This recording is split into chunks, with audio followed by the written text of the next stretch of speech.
আমরা এখনো সরকারের পক্ষ থেকে অফিসিয়ালি কোনো নির্দেশনা প্রাপ্ত হইনি। তবে সরকারের নির্দেশনা অনুযায়ী আমরা নির্বাচন সংক্রান্ত দায়িত্ব পালন করব। দেখুন, শীর্ষ সন্ত্রাসী বা যেকোনো সন্ত্রাসী গ্রেপ্তারের সময় যে আভিযানিক কার্যক্রম করা হয়, এটার আমরা গোপনীয়তা রক্ষা করি এবং গোপনীয়তা রক্ষা করার একটি বিষয় থেকে যায়। আমরা পরবর্তীতেও এই ধরনের যেকোনো সন্ত্রাস বা শীর্ষ সন্ত্রাসী গ্রেপ্তারের সময় আমাদের এই যে আভিযানিক কার্যক্রম এটা অব্যাহত থাকবে।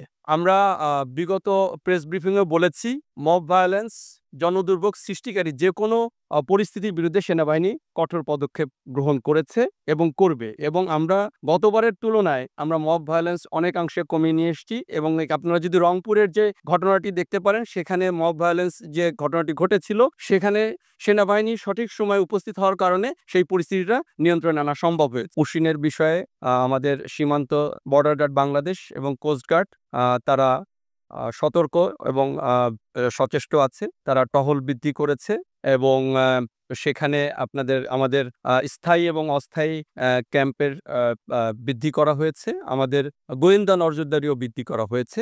তো এই বিষয়ে সেনাবাহিনী অন্তর্ভুক্ত হওয়ার মতো বিষয় এখনো অনুভূত হয়নি বলে সেনাবাহিনী আপাতত এই বিষয়ে বিজিবি এবং কোস্টগার্ড এই বিষয়টি নিয়ে কাজ করছে।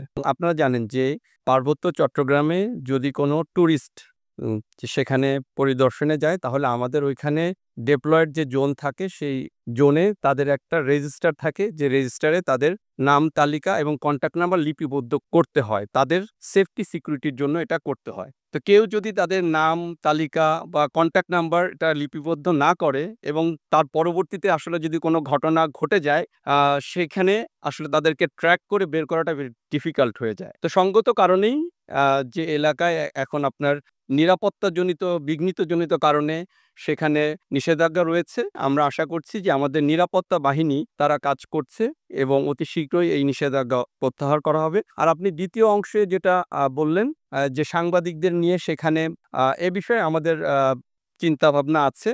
ভবিষ্যতে হয়তো আমাদের ওইখানে ডেপ্লয়েড যে ডিভিশন আছে তারা হয়তো এই বিষয়ে চিন্তাভাবনা করবেন এবং আপনারা একটা পজিটিভ ফলপ্রসূ কিছু দেখতে পারবেন।